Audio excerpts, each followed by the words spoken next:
Estamos de volta. Chaves, então você estava falando sobre os anjos, que não é exatamente como a gente imagina. Como é que é? A palavra anjo em grego, águelos, né? Águelos. E no latim, angelus, no português, anjo, é um enviado. Todo espírito que é enviado, ele é... Independente de ser bom ou mal? Ou mal, não importa. Ele é um anjo. E por que essa enviado. visão do anjo, né, ter aquelas penas na costa, aquela asa? Criou-se essa ideia entre os teólogos, né? Porque o anjo, ele é considerado um espírito que vem do espaço. Nisso aí eles estão certos. Vem de cima, porque eles achavam que o céu fosse lá em cima. Havia essa ideia.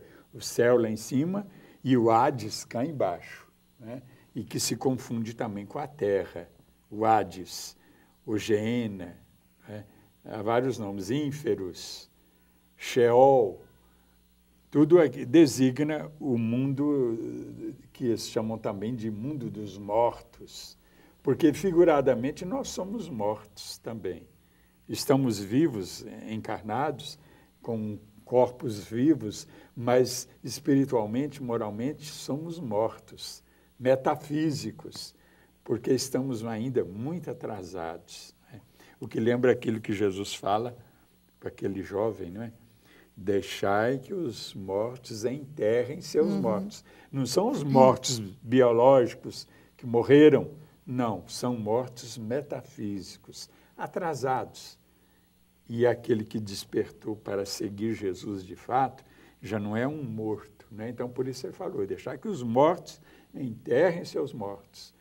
Mas, então, o anjo, ele é um enviado, um espírito incumbido de exercer uma grande missão aqui na Terra, por isso eu disse antes, no finalzinho, que ele pode vir encarnado também.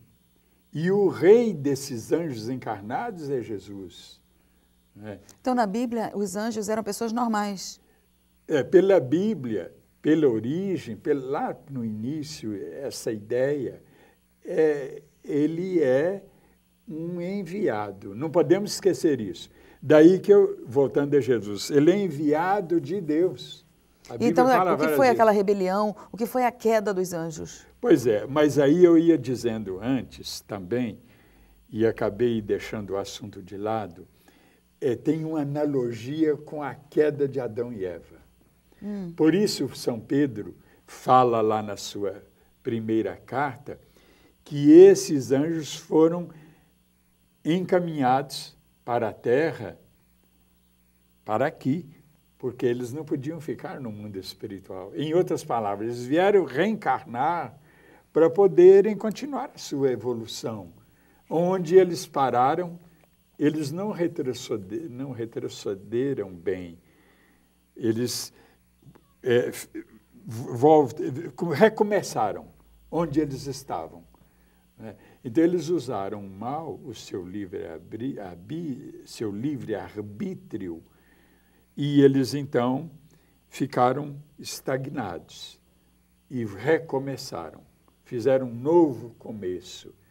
Então, eles não retrocederam, mas ficaram estagnados e tiveram que recomeçar. Tudo isso aí é uma metáfora, não podemos pegar literalmente. Mas um grande erro dos teólogos do passado eram pegar os textos bíblicos de modo literal, o que lembra a frase de Paulo, não vos prendais à letra, porque a letra mata. A igreja se libertou disso, a igreja católica. E eu costumo dizer, a igreja sabe das coisas. Então, ela se libertou desse erro, desse vício, mas ainda é muito comum em algumas correntes cristãs, principalmente evangélicas, que nós respeitamos. Mas eu estou dizendo um fato real, porque, de fato, a Igreja Católica ela está em evolução teológica 80, 100 anos à frente dos nossos irmãos evangélicos. Certo.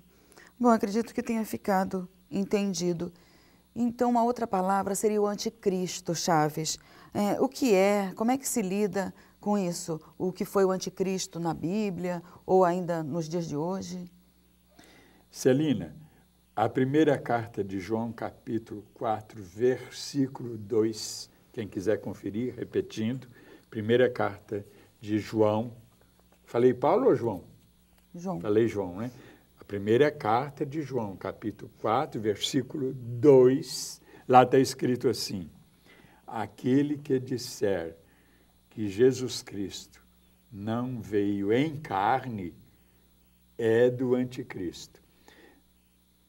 Isso aí era São João aí, ele quis abrir os olhos das pessoas da época e também do futuro, dos chamados docetistas, que falavam que Jesus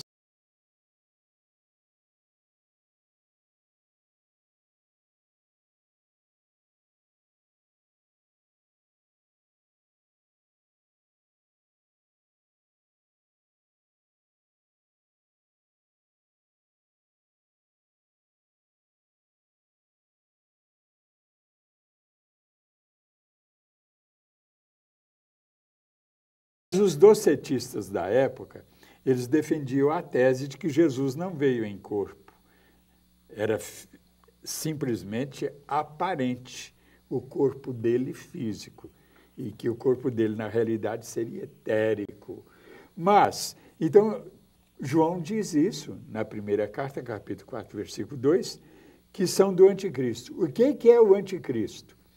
Ele é um símbolo, é uma alegoria também, não é? Então não tem nada de literal. Ele é um símbolo, uma alegoria de tudo que representa o mal, de tudo que representa o bem que Jesus ensinou. Então daí esse nome, anticristo, quer dizer contra Cristo.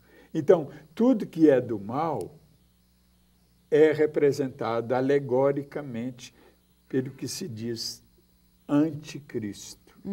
Essa palavra representa isso. E Cristo, o verdadeiro, o Cristo, Jesus Cristo, representa tudo que é do bem. Né? Aí lembra até o monoteísmo de Maniqueu, né? Que deu muita ênfase nessa questão do mal e do bem, a tal ponto de eles criarem um Deus do mal, que seria o tal do diabo, não é? Dos nossos irmãos evangélicos e também dos teólogos católicos antigos, hoje não. Então, diabo, Satanás, demônio, Lúcifer, Beelzebu, tudo isso aí representa o anticristo. E tudo isso aí representa o mal. Agora, o demônio, ele é de fato um espírito, porque é um espírito humano ainda muito atrasado. Não temos mais tempo, infelizmente, Chaves. Suas considerações? Obrigado, Celina, por participar com você do Presença Espírita na Bíblia. E obrigado também aos que nos honraram com a sua audiência. E fica aqui o meu abraço fraterno para todos. Obrigada. Nós estamos chegando ao final do programa e se você ficou com alguma dúvida, quer fazer algum comentário, escreva para nós, presenca@tvmundomaior.com.br. E nós esperamos você no próximo programa. Até lá!